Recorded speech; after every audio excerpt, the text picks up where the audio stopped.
ছেলে আমার মস্ত মানুষ, মস্ত অফিসার, মস্ত ফ্ল্যাটে যায় না দেখা এ পারে ও পার। নানান রকম জিনিস আর আসবাব দামি দামি, সবচেয়ে কম দামি ছিলাম একে মাত্র আমি। ছেলের আবার আমার প্রতি অগাধ সম্ভ্রম, আমার ঠিকানা তাই বৃদ্ধাশ্রম। ঠিক কি না? এজন্য আল্লাহ ডেকে বললেন, খবরদার, বাবা মারে বৃদ্ধাশ্রমে রেখে শোনা। তোমাদের জ্বালা যন্ত্রণা বাবা মা সহ্য করেছে, তোমারে ঘর থেকে বের করে দেয় নাই, এতিমখানায় রেখে আসে নাই। এজন্য বাবা মা যদি ঘরের মধ্যে পেশাব করে পায়খানা করে পরিষ্কার করবা, তাহলে তোমার জীবনটারে উজালা করে দিবে কে? আল্লাহ। বৃদ্ধাশ্রমে রেখে আসা যাবে? বাবা মারে যদি বৃদ্ধাশ্রমে রেখে আসো, মনে রাখবা তোর কপালে বৃদ্ধাশ্রমে জুটবে না। তুমি যদি বাবা মারে বৃদ্ধাশ্রমে রেখে আসো, তুমি বয়স্ক হলে তোমার কপালে বৃদ্ধাশ্রম নাই। ঠিক কি না? ভাঙ্গা থালা হাতে নিয়ে তুমি রাস্তায় ভিক্ষা করে খাবা।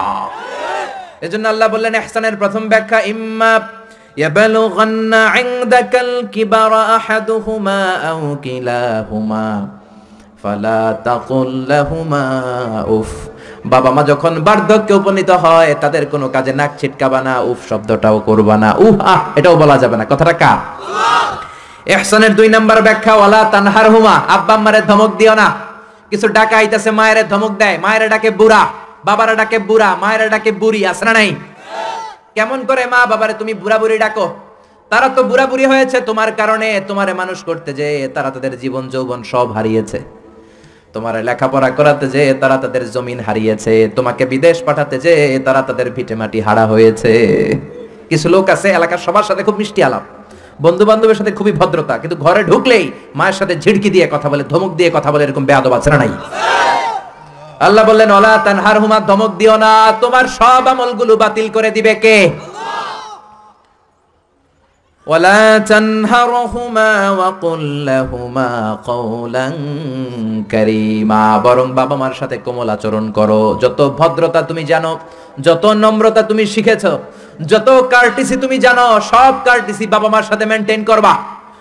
যত সফটলি কথা বলা যায়, যত কোমল ভাবে কথা বলা যায়, যত মোলায়েম ভাষায় কথা বলা যায়, বলতে হবে কার সাথে? জোরে বলেন, রাজি আছেন তো? রাজি আছেন?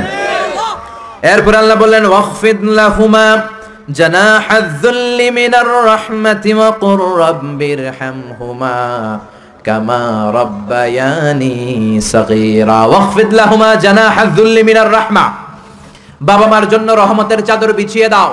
তোমার যত সম্পদ আছে মা বাবার পায়ের সামনে বিলিয়ে দাও, তোমার জীবনে বরকত দিবে কে? আল্লাহ। এজন্য প্রথম বেতন পেলে টাকাটা দিবেন মায়ের হাতে, গিফট কিনলে আগে দিবেন মাকে। বউরে দিবেন না ওটা বলতেছে না, বউরে তো দিবেনই, কিন্তু আগে মায়ের হাতে কিছু দিবেন, তাহলে আপনার ইনকামে বরকত দিবে কে? আল্লাহ। আর বাবা মা একজন কিংবা 2 জন যদি দুনিয়া থেকে বিদায় নেয়, বাবা মার কবরের সামনে দাঁড়িয়ে চোখের পানি ছেড়ে তোমরা পড়ো, রব্বিরহামহুমা কামা রাব্বায়ানি সাগীরা ওয়া কুর রাব্বিরহামহুমা কামা রাব্বায়ানি সাগীরা। কবরের সামনে দাঁড়িয়ে আল্লাহরে বলেন, আল্লাহ, বাবা মা ছোটবেলা যেমনি আমাদেরকে আদর দিয়ে, সোহাগ দিয়ে, ভালোবাসা দিয়ে আগলে নিয়েছে, আমার বাবা মা ইন্তেকাল করার কারণে তোমার কাছে যাওয়ার পরে তুমিও আদর আর ভালোবাসা দিয়ে আমার বাবা মাকে কাছে টেনে নিও। পড়ে না আমিন? আর জোরে পড়ে না আমিন? এজন্য আল্লাহর ফয়সালা 2টা। জোরে বলেন, কয়টা? সবাই বলেন। ঘুম আসছে তো জিমাই পড়েন কেন? ফয়সালা কয়টা? 1 নাম্বার ফয়সালা, ইবাদত হবে একজনের, তিনি কে? আল্লাহ। 2 নম্বরে খেদমত করতে হবে কার? বিশ্বনবী বললেন, এই পৃথিবীতে যত ভালো আমল আছে তার মধ্যে শ্রেষ্ঠ ভালো আমল হচ্ছে মা বাবার খেদমত, বিররুল ওয়ালিদাইন। এক সাহাবী বললেন, আইয়ুল আমালি আফদাল ইয়া রাসূলুল্লাহ, ও নবী সবচেয়ে ভালো আমল কোনটা? বিশ্বনবী বললেন, সবচেয়ে ভালো আমল 3টা। জোরে কোন, কয়টা? 3টা। 1 নম্বরে as-সালাতু ফি ওয়াক্তিহা, সময় মতো নামাজ, যেখানে আজান হবে ওই জায়গায় নামাজ পড়ার দরকার আছে না নাই? সালাতে কায়েম করো, সালাতে কায়েম করো, হবে সম্মানী তুমি, হবে জান্নাতি তুমি, হবে সম্মানী তুমি, হবে জান্নাতি তুমি, দিবে কাল হাসরে শীতল ছায়া আরশে আজিম, রব্বিয়াল আলা রব্বিয়াল আযীম। ঠিক কি না? 1 নাম্বার ভালো আমল হচ্ছে সময় মতো নামাজ। 2 নাম্বার সবচেয়ে ভালো আমল হলো বিররুল ওয়ালিদাইন, মাতা পিতার খেদমত করা। 3 নম্বরে সবচাইতে ভালো আমল হলো আল জিহাদ ফি সাবিলিল্লাহ, আল্লাহর রাস্তায় জিহাদ করা। সুবহানাল্লাহ। তার মানে পৃথিবীর সবচাইতে 3টা ভালো আমলের মধ্যে মা বাবার সাথে খেদমত করাটা আছে না নাই? এই পৃথিবীর সবচেয়ে ভালো আমল যে 3টা, এর মধ্যে মা বাবার খেদমত করাটাও আছে, ঠিক কি না? আর এক হাদিসে বিশ্বনবী বললেন মা বাবার খেদমত করা জিহাদের চেয়ে বেশি সওয়াবওয়ালা। এক সাহাবী আসলেন, যা রাজুলুন ইলা রাসূলিল্লাহ ইয়াস্তাযিনুহুল জিহাদ, এসে বললেন ও নবী জিহাদে যেতে চাই, জিহাদে যাওয়ার অনুমতি দেন। বিশ্বনবী বললেন ও সাহাবী ঘরে আব্বা আম্মা আছে নাকি? সাহাবী বললেন আছে। বিশ্বনবী বললেন ফাফিহিমা ফাজাহিদ, ঘরে যাও বাবা মার খেদমত করো, বাবা মার খেদমত করলে ঘরে বসেই জিহাদের সওয়াব পাবা। বাবা মার খেদমত করলে ঘরে বসেই জিহাদের সওয়াব পাওয়া যায়। চিল্লায় পড়েন আল্লাহু আকবার। এজন্য বাবা মা খুশি হলে আরশের মালিক খুশি, বাবা মা নারাজ তো আরশের মালিক নারাজ। এজন্য বিশ্বনবী বলতেন রিদার রাব্বি ফি রিদাল ওয়ালিদ, বাবা মা যদি খুশি হয় আল্লাহ খুশি হয়। ওয়া সাখাতুর রাব্বি ফি সাখাতিল ওয়ালিদ, বাবা মা যদি নাখুশ হয়ে যায় আরশের মালিক আল্লাহ নাখুশ হয়ে যায়। এজন্য বাবা মার কাছ থেকে দোয়া নেওয়ার দরকার আছে না নাই? বিশ্বনবী বলতেন জান্নাতে 2টা স্পেশাল দরজা আছে, একটা দরজার নাম আব্বা, আরেকটা নাম মানে আল আব, আরেকটা আল উম। এই 2টা দরজা আমাদের ঘরে আছে না নাই? এজন্য বিশ্বনবী বলতেন 2টা দরজা তোমাদের ঘরে আছে, হুমা জান্নাতুকা ওয়া নারুক, বাবা মাই তোমার জান্নাত, বাবা মাই তোমার জাহান্নাম। এজন্য বাবা মার সাথে কেমন আচরণ করবা তোমাদের decision, the decision is years. তুমি ডিসাইড করবা তুমি জান্নাতে যাবা না জাহান্নামে যাবা।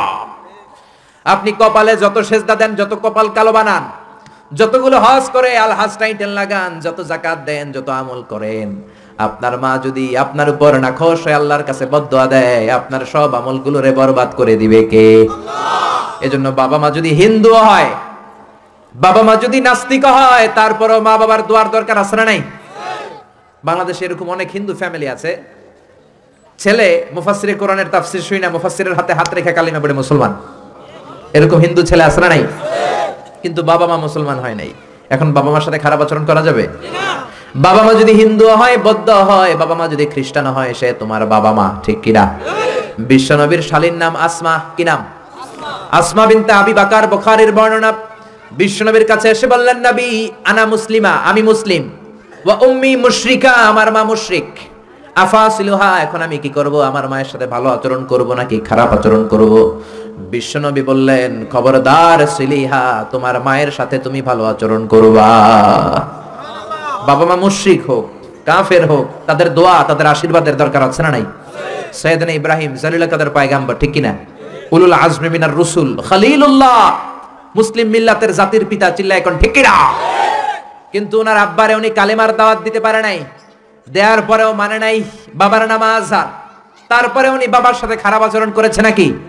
মোলায়েম ভাষায়, কোমল ভাষায়, আদবের সাথে বাবার ডেকে বলেছে ইয়া আবাতি লিমা তা'বুদু মা লা ইয়াসমা'ু ওয়া লা ইউবসিরু ওয়া লা ইউগনি আনকা শাইআ। ও আমার সম্মানিত পিতা, কেন ওই মূর্তির ইবাদত করেন? 10টা হাত এরকম বের করে দিয়ে দাঁড়ায় থাকে, জিহ্বা বের করে, সামনে থাকে মিষ্টি, রসমালাই, দুধ, কিচ্ছু খেতে পারে না, মাছি বসলেও তাড়াতে পারে না, ঠিক কি না? কেন এই মূর্তির পূজা করেন? কেন এই পুতুলের ইবাদত করেন? যে এই পুতুল কানে শোনে না, চোখে দেখে না, নিজের গায়ের মাছিটা নিজে তাড়াতে পারে না। বাবারে আদর করে, যত্ন করে, সম্মান দিয়ে বুঝালেন, কিন্তু বাবার সাথে কি সাইয়েদনা ইব্রাহিম খারাপ আচরণ করেছে? জোরে বলেন, খারাপ আচরণ করেছে? এজন্য বিশ্বনবী বললেন খবরদার, মা বাবা কত রহমত থাকলে মানুষ বোঝে না, যখন চলে যায় তখন বোঝে, কিন্তু তখন বুঝলে লাভ হয় না, ঠিক কি না? যতদিন বাবা মা বেঁচে থাকে বটবৃক্ষের মতো ছায়া দিয়ে থাকে, ছাতার মতো মাথার উপর দাঁড়িয়ে থাকে। ও মিয়া, বন্ধু চলে গেলে বন্ধু পাওয়া যায়, ওয়াইফ চলে গেলে ওয়াইফ পাওয়া যায়, টাকা চলে গেলে টাকা পাওয়া যায়। জনম দুঃখিনী মা যদি দুনিয়া ছেড়ে চলে যায়, মারে আর পাওয়া যায় নাকি? ওগো মা, তুমি এই ধরনের শ্রেষ্ঠ নেয়ামত, তোমারই পদ তলে রয়েছে জান্নাত। ওগো মা, তুমি এই ধরনের শ্রেষ্ঠ নেয়ামত, তোমারই পদ তলে রয়েছে জান্নাত।